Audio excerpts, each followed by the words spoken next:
The house had never felt so crowded, nor had it ever felt so hollow. It was the 40th day after my husband's passing, a day that tradition claimed marked the soul's final farewell. But as I sat in the old bergère chair near the window of our estate, I felt as if it was my own soul preparing to detach. The living room was filled with the low hum of sympathies, the faint chime of glass, and the drifting scent of lilies that I had arranged that morning with hands that didn't quite feel like mine. Guests moved like shadows, whispering about Victor, his brilliance, his leadership, his legacy. They praised him endlessly, as if words could contain the enormity of the life he had lived. Not a single person truly looked at me. They saw the widow, the accessory, the polished extension of a powerful man, a woman whose presence at countless dinners, galas, and meetings had seemed ornamental. They never knew that beneath the glitter of those gatherings lay the heartbeat of Victor's empire, relationships I had tended, connections I had nurtured, bridges I had built one conversation at a time. Victor used to joke, "I keep the lights on, Maya, but you're the one who makes the house warm." But without him, the warmth had fled, leaving behind only the cold outline of a life I once knew. On my lap rested a leather folio, thin, elegant, weighty with unspoken truth. It contained the document Victor had entrusted specifically to me, his final wish, delivered by a family notary who looked at me with far more understanding than anyone else in the room. The official will had already been read aloud earlier. The estate, accounts, and assets were divided between my son and me. Straightforward, predictable. But the company, our company, was pointedly absent from the document, because the real will, the one in my lap, held a different story. I hadn't dared open it after the first day at the notary's office. The truth inside felt too intimate, too final, too heavy. He left everything, every share, every vote, every ounce of control, to me. 100%. His final trust. I ran my fingers across the folio's smooth surface. It felt like the only thing anchoring me to reality. Near the fireplace, I overheard two women whispering, "She must be lost without him. She never handled business matters. Victor did everything." I didn't flinch. Their assumptions were familiar, like background noise I had learned to ignore long ago. But the next words that drifted across the room pierced deeper. And they came not from guests, but from my own son. Across the parlor, Grant stood in the center of a group of executives. He wasn't grieving, not even pretending. His eyes gleamed with the triumphant vigor of someone trying on a crown before the coronation. He gestured grandly, laughed inappropriately, all but draped himself over the role he believed was already his. When his gaze locked on mine, he excused himself from the group and strode toward me with a confidence that didn't belong to a son at his father's memorial. "Mom," he said, voice too sharp, too rehearsed, "we need to talk." He guided me toward the buffet table, oblivious to the fact that his fingers dug slightly into my arm. There, amid caviar and hors d'oeuvres, symbols of the world his father built, he delivered his verdict. "Starting tomorrow, I take over the company. Dad's office will be mine, and Mom, you'll need to pack up and move into the penthouse. This place, well, it's too much for you now. Don't worry, I'll find a role for you. You can start by keeping my office bathroom clean." His words didn't sting, they scorched. And in that moment, something inside me shifted. I realized I wasn't just facing the grief of losing my husband. I was facing the threat of losing the world we built together. And I would not let that happen. But what my son didn't know, what no one knew, was that The real battle for the company had already begun, and I held the one weapon he could never expect. I left Grant standing beside the buffet table, still wearing that smug, patronizing smile, and walked away without a word. Grief had weighed heavily on me for weeks, but in that moment it crystallized into something colder, an eerie clarity that steadied my steps as I climbed the stairs to the master suite. When I closed the bedroom door, the noise of the memorial faded, as if I had stepped out of the world and into a vacuum. Only the soft tick of the antique clock on the dresser broke the silence. 40 years of marriage echoed between those walls.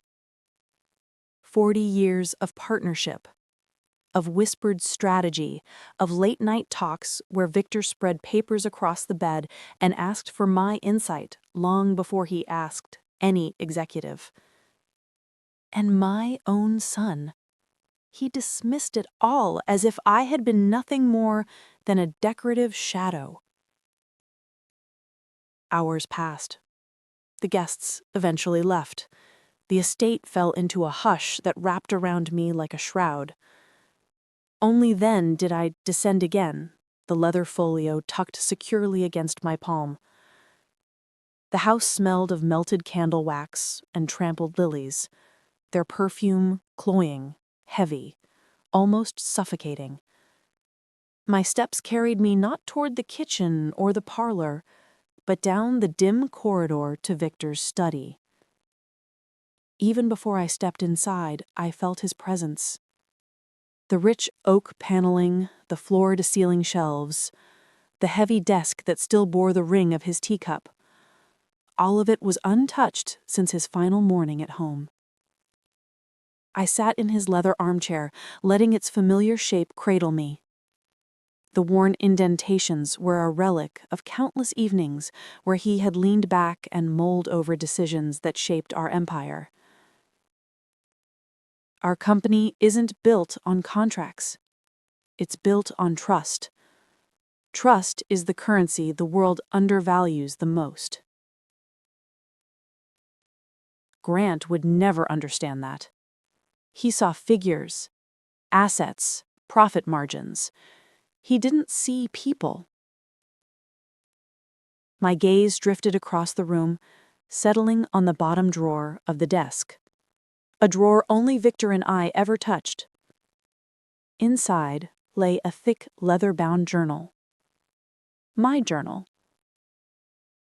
Not filled with corporate strategies or financial records, but with the names and personal numbers of every partner and artisan our company worked with.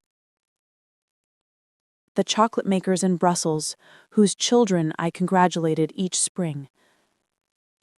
The tea growers in Sri Lanka, who sent us hand-picked samples every harvest.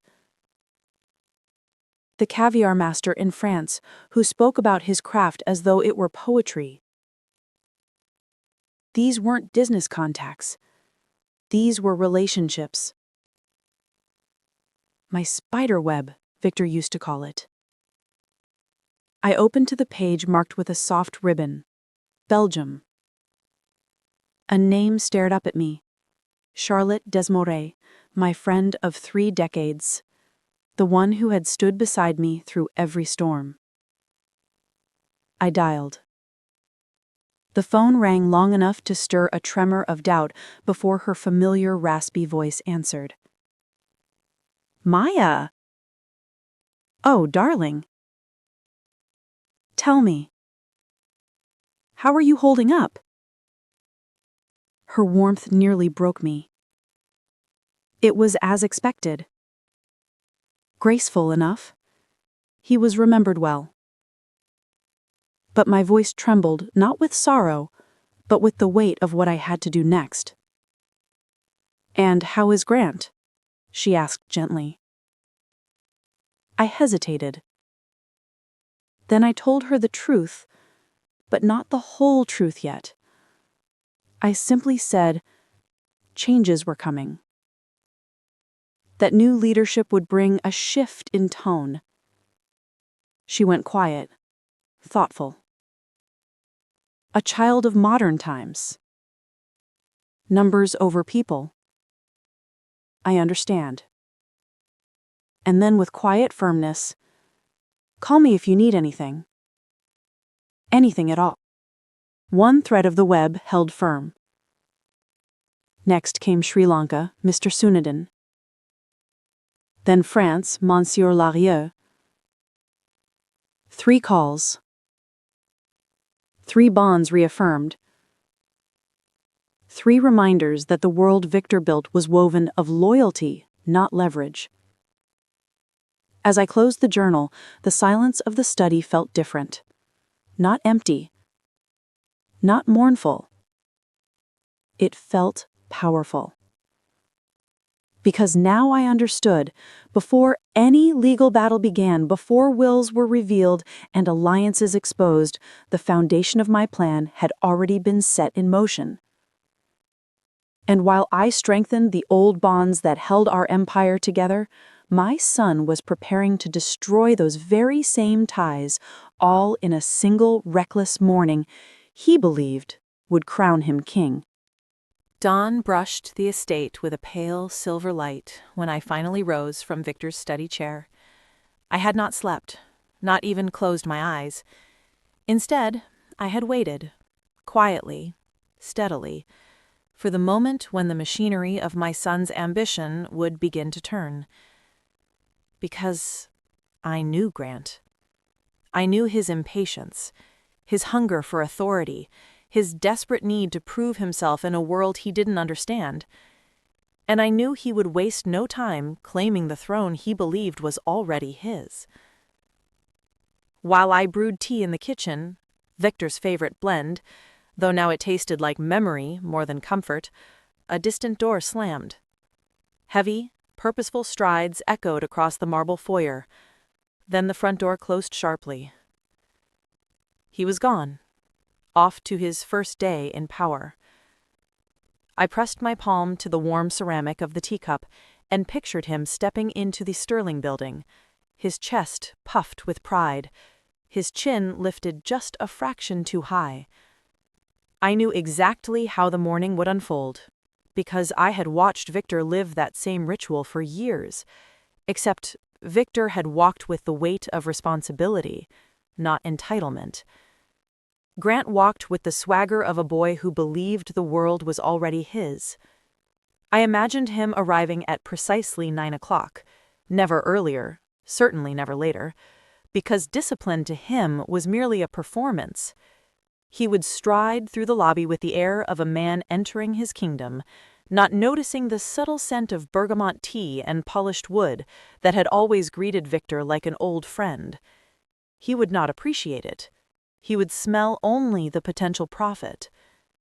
Poor Miss Barrett, Victor's secretary for more than 2 decades, would meet him at the elevator.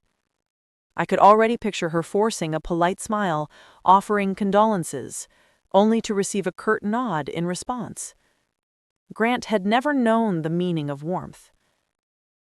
Once in Victor's study, he would look around with hungry satisfaction, seeing not a room where decisions shaped families and livelihoods, but a space that finally belonged to him. He would waste no time. The first act of his self-declared reign would be cosmetic, removing Victor's portrait from the wall. I knew exactly how that would go. He would lift the heavy frame carelessly, propping it face down like a discarded relic, and in its place, he'd hang the sleek, glossy photo he'd taken last year. Expensive suit, perfect lighting, expression sharp enough to cut glass. His father's wisdom replaced by his own vanity. Then Arthur would enter. Arthur Vance, our CFO, our so-called family friend, the man Victor had once pulled from obscurity and trusted far beyond what was wise. Over the years, he had perfected the art of appearing humble while quietly calculating every advantage. In many ways, Arthur was more dangerous than Grant, a vulture wearing the skin of a confidant. I had no doubt he'd offer flattery immediately. "Congratulations, Mr. Holloway, you are finally where you belong." And Grant, hungry for validation, would swallow every poisoned word. Together, they would sit at the desk that once held the heart of our company. They would talk about efficiency, about modernizing, about trimming away the inefficiencies of sentimental partnerships. And then, inevitably, Grant would give the order that sealed his fate, a demand, cold, abrupt, arrogant, for a 20% price cut to every single one of our legacy suppliers. No warning, no courtesy, no respect. Just an ultimatum that would strike our partners like a slap across the face. Arthur would hesitate, perhaps mildly protest out of habit, but Grant's certainty, false, blinding, absolute, would bulldoze over any caution. He would believe he was innovating. He would believe he was asserting control. He would believe he was proving himself worthy of Victor's chair. But all he was doing was taking a torch to everything Victor and I had built. I set my teacup down, my hand steady.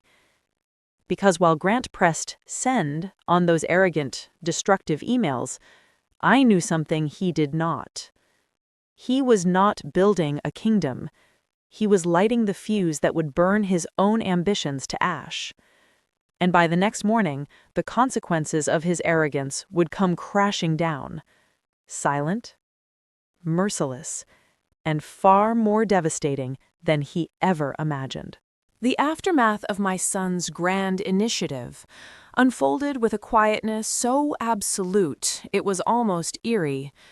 In business, loud reactions, outrage, arguments, frantic emails can be managed, addressed, negotiated.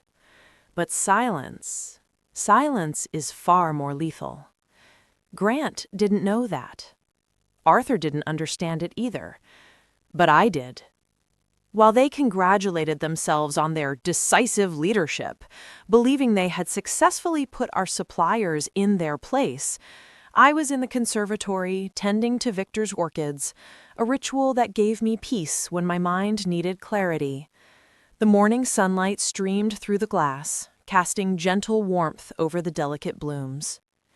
As I trimmed a faded stem, the phone rang. The caller ID displayed one word that made my breath still: Brussels. I wiped the soil from my hands, steadied my heartbeat, and answered. Maya. Charlotte's voice burst through the line before I could grate her. But it wasn't her usual warm, raspy affection. It was clipped, vibrational with contained fury. That email, that demand, a 20% cut after 30 decades of collaboration, after everything our family shared? Her voice trembled not with weakness, but with insult. Does he think my work is interchangeable? That chocolate is just ingredients? Does he truly believe that excellence comes from a conveyor belt? She paused long enough for a bitter laugh to split through her anger. I haven't been spoken to like that in my entire career, Maya. Not even by competitors. I felt the weight of her words. This wasn't a complaint. This was a wound. I know, Charlotte. I know exactly what he sent. Her fury deepened. Well, I've responded. I've drafted an official termination of our shipments. No product will leave my factory for the Sterling Reserve again, not a single gram. She exhaled heavily, her voice lowering. But I never imagined I'd have to say those words. Not to you. My heart clenched, but I wasn't surprised. I had expected consequences, just not the next revelation. But Maya, that isn't the worst of it. A chill slid down my spine. What do you mean? A few hours after that dreadful email from your son, Charlotte continued, slower now, heavier, I received a message from Omnilux Foods. My breath caught. Omnilux, a mega conglomerate known for swallowing heritage brands whole, stripping them down and spitting them back out as glossy, soulless imitations. Victor despised everything they represented. He once called them executioners dressed as executives. What did they want? I asked, voice barely above a whisper. Charlotte's answer was ice. They requested confirmation of the terms of my exclusive contract with the Sterling Reserve. A short pause followed, weighted and ominous. They said they were finalizing an acquisition of your company. I didn't breathe. I couldn't. They're preparing to buy you out, entirely. They acted as though it's practically done. The orchid pot slipped from my hands and shattered across the tiled floor, soil scattering like spilled secrets. This was no longer arrogance. This was betrayal. Deliberate, calculated, complete. Grant and Arthur hadn't simply offended partners. They had prepped the company for sale. They had intended to hand over Victor's life's work, our life's work, to the very corporation he despised most. And worst of all, they had tried to sell our legacy before Victor's portrait had even left the wall. My voice, when it came, was cold steel. Charlotte, don't send them anything yet. Not an official termination, not a response, nothing. Charlotte, instead, I said firmly, I need you to tell the others. Everyone. The truth must travel faster than their lies. A pause. A shift in the air. Then her voice, low and resolute. Consider it done. As I hung up, I stared at the broken orchid pot at my feet. The roots were intact, and so was I. And while the truth spread across continents, Grant walked straight into the biggest humiliation of his life, one that would dismantle his dreams in front of the very people he hoped would crown him king. While news of Grant's arrogance spread quietly but swiftly across my network of old friends, my son remained blissfully unaware, marching headfirst into the trap he had set for himself. He believed he had engineered the perfect transition, one that would elevate him from heir to visionary leader. He had no idea the foundation beneath him was already starting to crack, and the collapse began not with anger, but with silence, a silence he mistook for compliance. By the next morning, Grant was already in a boardroom on the 32nd floor of our Manhattan Tower, preparing for what he believed was his defining moment. Unlike Victor, who treated meetings with reverence and respect, Grant treated this one as a coronation.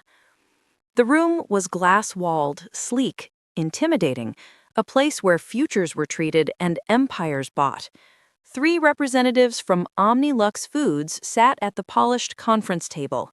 They were identical in their immaculate suits, identical in their cold, measured gazes.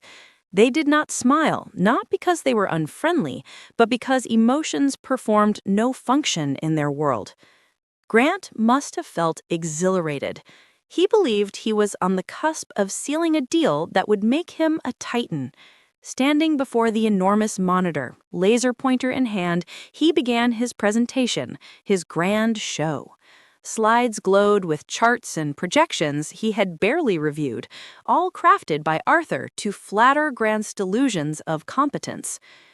And as you can see, he said proudly, gesturing at a bar graph that soared upward, our strategic restructuring has yielded a projected 20% reduction in procurement costs. This puts the company in an ideal position for integration with Omnilux's existing distribution network. He paused, expecting admiration. The Omnilux executives nodded, but only faintly, just enough to acknowledge his words without committing to approval. They were sharks, cruising quietly beneath the water's surface, revealing nothing. Before Grant could move to the next slide, his phone buzzed on the table. Sam Carter, warehouse director. A man who had been with us for nearly 30 years. Grant dismissed the call without hesitation, annoyed at the intrusion. He continued speaking, his voice swelling with self-importance. Sterling Reserve isn't just a brand, it's a platform, ready to be scaled, modernized. The phone vibrated again. Same caller. Grant clicked his tongue, irritation flashing across his face. Without even glancing at the screen, he silenced it and flipped the phone over. One of the Omnilux executives raised an eyebrow, observing not the interruption, but Grant's response to it. In their world, interruptions were tolerated, recklessness was not. Grant inhaled deeply, preparing to deliver the climax of his pitch. But he never got the chance. The conference room door burst open, so sudden and forceful that even the Omnilux men straightened in surprise. Sam Carter stood in the doorway, still wearing his warehouse jacket, breathless, pale, and visibly shaken. He gasped, "Mr." Grant's face turned crimson. "Sam, what are you doing? I'm in a meeting. Get out." Sam didn't move. He looked between Grant and the Omnilux men, panic written across every line of his face. He stammered, The shipments, sir, the shipments." Grant blinked, irritated. "What about them?" Sam swallowed, his voice cracking. "They're gone." The room fell into a vacuum. Grant's arrogance evaporated. Sam stepped farther inside, voice trembling. "Brussels, Sri Lanka, France, they've all canceled their contracts, every one of them." He hesitated, then added in a whisper that crushed the air, "The ships already at sea are turning back." Grant stood frozen, a man struck by an invisible blow. Behind him, the slide displaying projected profit growth glowed mockingly. The Omnilux executives exchanged long, silent looks, calculating, reassessing. And then the eldest among them closed his laptop with a slow, deliberate click. It echoed like a verdict. "It appears," he said coolly, addressing his colleagues rather than Grant, "that the terms of this acquisition are no longer viable." Grant's mouth fell open. The second executive gathered his documents, sliding them into a briefcase with calm efficiency. "The foundation of your company," he continued, "was exclusive partnerships. Without them, Sterling Reserve holds no strategic value." No partnership, no appeal, no deal. They stood. Grant did not. He couldn't.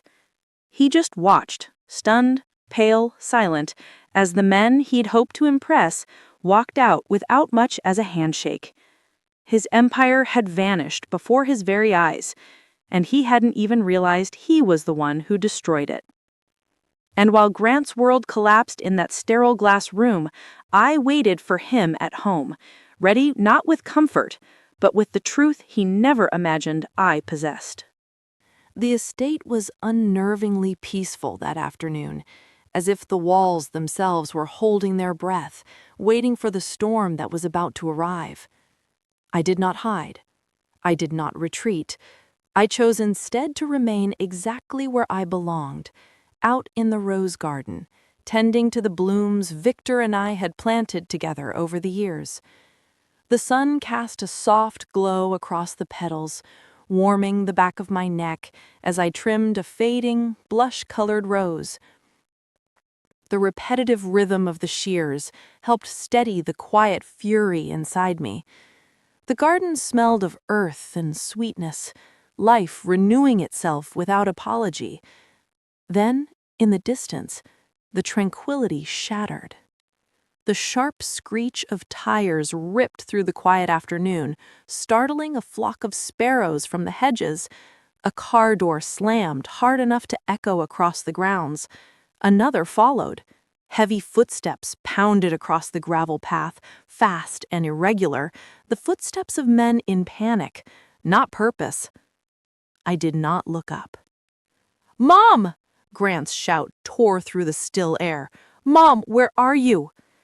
The anger in his voice was tinted with something new, fear. Seconds later, they appeared between the trimmed hedges, Grant, flushed and wild-eyed, and Arthur just behind him, paler than I had ever seen him. They looked like soldiers retreating from a battlefield they had never expected to lose.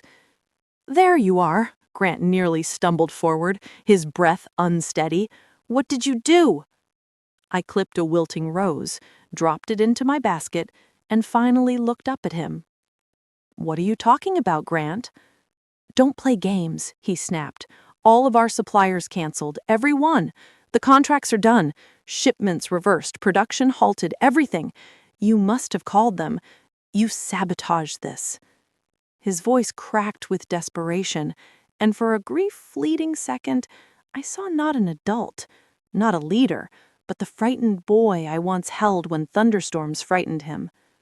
But the moment passed. Behind him, Arthur straightened his suit jacket, trying to restore his broken composure. "Mrs. Holloway," he began, voice coated in the same arrogant silk as always, though it now quivered with fear. "This is a very serious matter. We are asking you, no, we are insisting that you contact our partners immediately and reassure them. This is all a misunderstanding that must be corrected." I clipped another rose. The shears made a sharp, final snip. "I didn't tell anyone to cancel anything. I merely informed them of a change of tone at the company, and they made their own decisions." "That's impossible," Grant shouted. "They wouldn't throw everything away over sentiment. You must have said something else, something against me." "I told them the truth," I replied quietly. "That you insulted them, disrespected decades of loyalty, and that you were preparing to sell them, along with the company, to Omnilux." The effect of my words was instantaneous. Grant's face drained of color, as if someone had pulled a plug and emptied him from the inside out.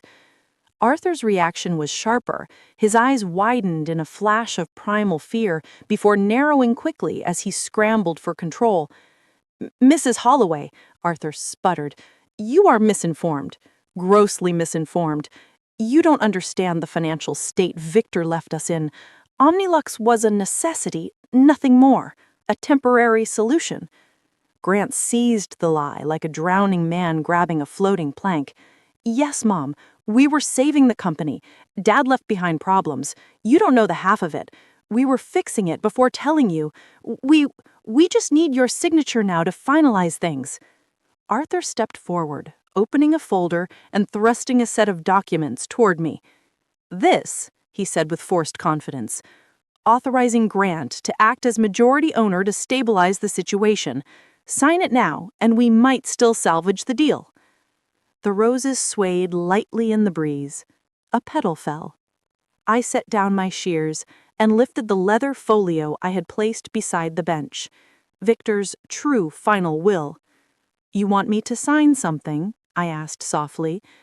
His hands trembled as he opened it. Grant leaned in beside him. Their eyes scanned the page. Confusion. Realization. Horror. It was all there. Every share, every decision, every ounce of authority belonged to me, exclusively. I took the folder back as their expressions collapsed into ruins. "My place," I said quietly, "is not cleaning anyone's bathroom." I let the words settle like judgment. "My place is at the head of the company your father built, and you, both of you, no longer have any place in it. But the consequences of betrayal don't end with firing, and what came next would test not only my resolve, but the very future of everything Victor left behind." For several long seconds, the only sound in the rose garden was the faint rustling of petals as a breeze drifted through the bushes. Grant stared at me as if the ground beneath him had cracked open. Arthur, ever the strategist, was faster, his mind frantic behind his still face, calculating, recalculating, realizing all calculations led to the same devastating outcome. Finally, he found his voice. "Mrs. Holloway," he began, attempting a strained smile that failed miserably. "There must be some misunderstanding. This document, it can't supersede the official will. It's incomplete, perhaps outdated." "It is dated 3 months before Victor's passing," I interrupted gently. executed legally, and witnessed by the notary you know well, and, as per his express instructions, delivered only to me." Arthur swallowed hard. His throat bobbed like he was trying not to choke. Grant looked at him, waiting for reassurance that would never come. I took a single step toward them. "You were never meant to see this," I added. "Victor trusted me with his final wish because he understood something neither of you ever did. The company is not a collection of numbers. It is a living legacy." Grant shook his head violently, clinging to denial as though it could reverse time. "No, no, this can't be. Dad would have told me. He would have prepared me. He knew I was next in line." "He knew you were ambitious, but he also knew ambition without humility becomes destruction." Grant's face twisted from shock into something far uglier, a mix of betrayal, humiliation, and cold desperation. "You blindsided me," he spat. "You waited until now to flaunt this power over me?" "I waited," I said evenly, "because your father asked me to protect the company, not your ego." Arthur stepped forward, panic cracking his polished facade. "This isn't over," he said, voice trembling. "Even if this is valid, you need us. Without quick action, Sterling Reserve could collapse entirely. You require financial expertise. You require—" "What I require," I cut in, "is integrity." I let my gaze settle on him like a final verdict. "You lost that long ago." Then I lifted my hand and pointed toward the long gravel driveway. "You have 1 hour to gather your belongings from my office. After that, security will escort you off the property." Arthur opened his mouth, rage flashing beneath panic, but I held up a hand.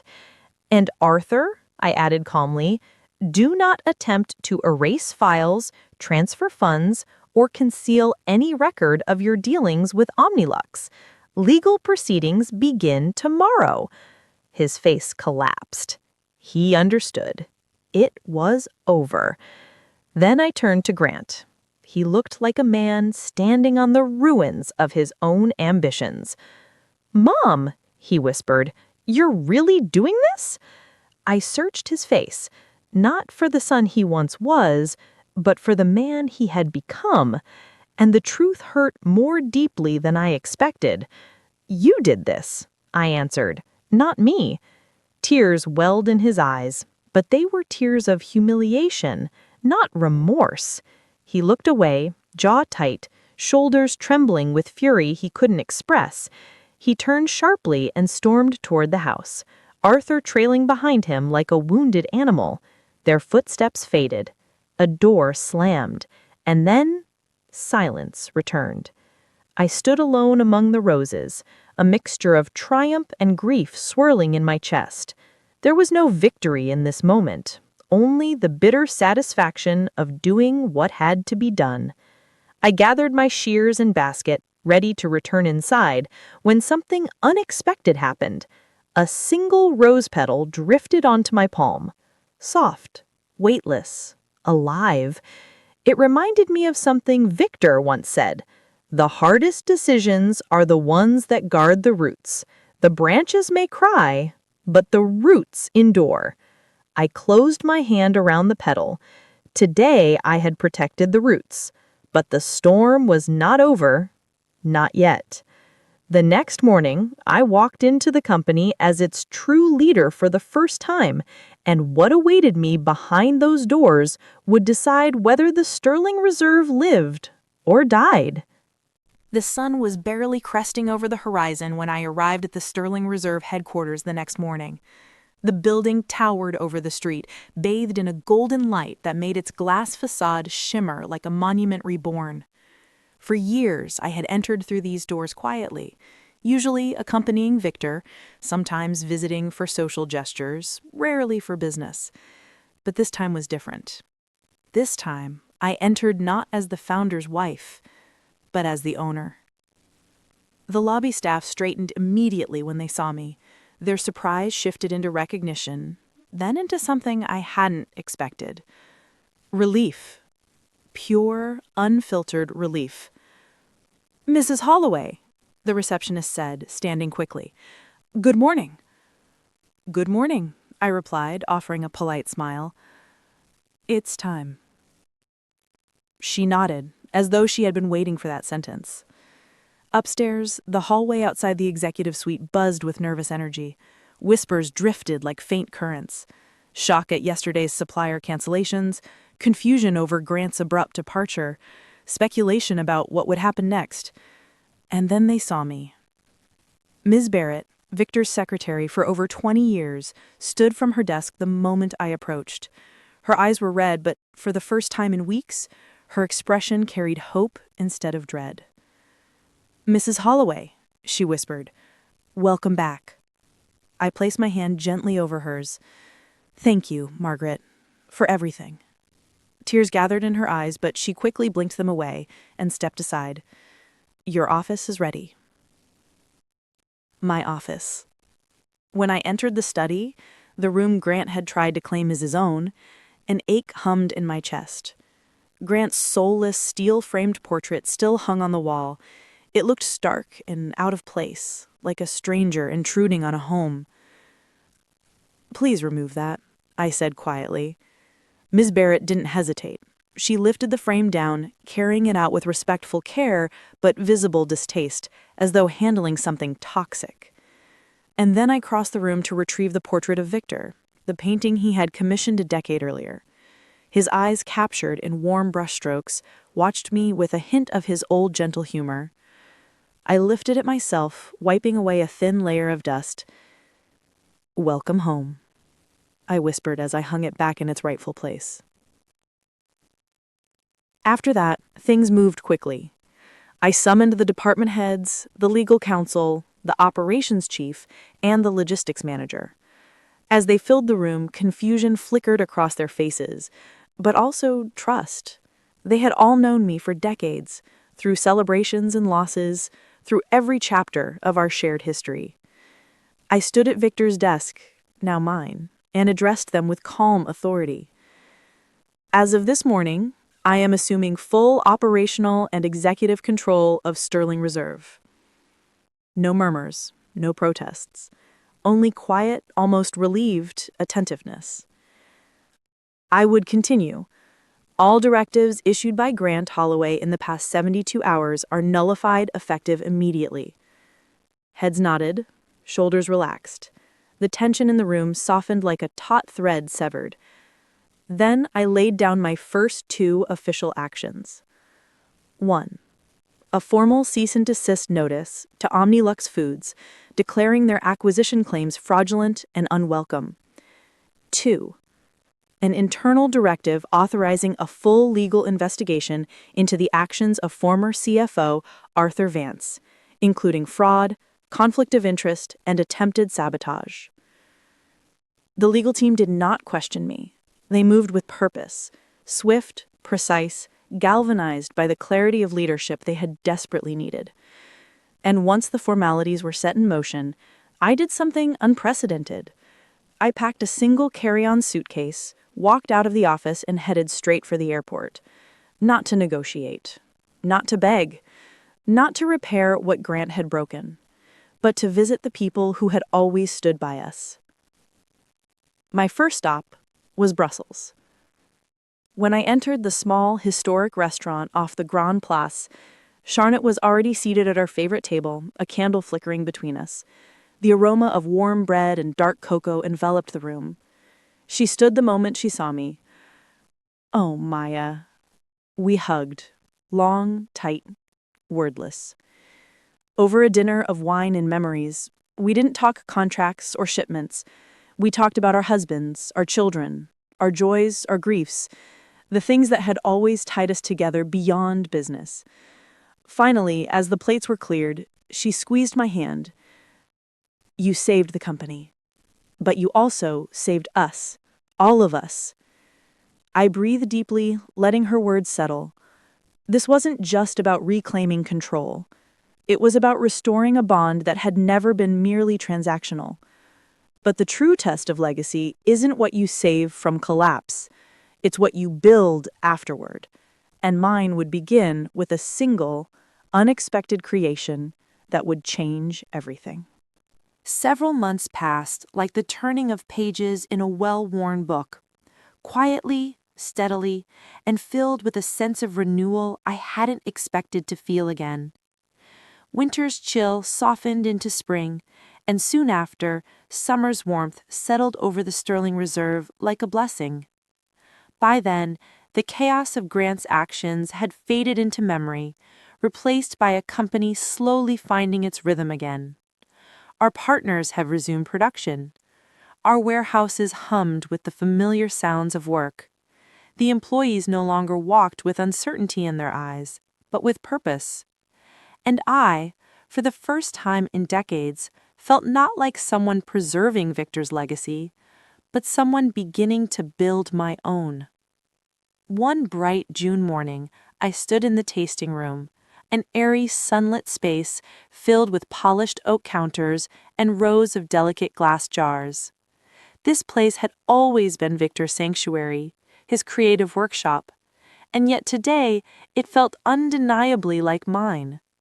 On the long table in front of me were neat rows of small jars, each one gleaming under the soft lights. Inside them shimmered a golden pear preserve, thick, fragrant, layered with the warmth of cinnamon and the subtle sting of French brandy. A simple creation on the surface, but for me, it held extraordinary meaning. It was my recipe, my first original product. And the people gathered in the room were not board members or analysts. They were friends. Partners who had flown in from across continents. Charlotte from Brussels, elegant as ever. Mr. Sunadan from Sri Lanka, smelling faintly of the harvest fields he had left behind. Monsieur Larieux from France, dignified and proud, his salt and pepper beard perfectly trimmed. They had not come for contracts or business plans. They had come for something far more personal, the unveiling of the first creation under my leadership. Charlotte picked up a jar, turning it slowly in her hands. "It's beautiful," she said softly. "The color alone could sell it." "Open it," I encouraged. She twisted the lid, releasing a fragrance that drifted through the room like a warm memory. Everyone moved closer, eager to taste. Spoons dipped, soft murmurs rose. Then smiles, real, delighted smiles, began to bloom around the table. "It's exquisite," Monsieur Larieux said, closing his eyes in appreciation. "A balance of sweetness and fire." "The cinnamon," Mr. Sunadan added. "I recognize it. You used the Ceylon batch from last season." I nodded. "The best you ever sent us." Charlotte placed her spoon down and looked at me with the mixture of pride and something deeper. "What will you call it?" she asked. I picked up one of the jars, warm from the lights, glowing like captured sunlight. I said, "The Charlotte." After the woman who stood by me when the world felt like it was falling apart. After the kind of partnership that cannot be bought or sold. For a moment, she didn't speak. Her eyes shimmered, and then she covered her mouth with her hand, overwhelmed. When she finally breathed out, it was with a small, affectionate laugh. "You'll make me cry in front of everyone, Maya." The room erupted in gentle applause. And in the midst of it, I felt something I hadn't felt in a long time. Peace. Not the fragile kind that shatters easily, but the deep, rooted peace that grows only after surviving a storm. Victor would have been proud. Later that day, as the group dispersed and the tasting room grew quiet, I stood alone by the large windows overlooking the city. The skyline reflected in the glass, tall and bright, a reminder that legacy is not a monument carved in stone. It is something living, breathing, growing. What Victor built, I had protected. But what came next? That would be mine. Before I left the room, I touched the label of the nearest jar gently. From this moment forward, the sterling reserve would not be defined by loss or betrayal or the shadows of what nearly destroyed us. It would be defined by renewal, by friendship, by the quiet, steady strength that had carried me through the darkest days, and by the certainty that some legacies are not inherited, they are earned. But tell me, if you stood in Maya's place, would you have forgiven your son? Or was her decision the only way to protect what truly mattered? I'd love to hear what you think.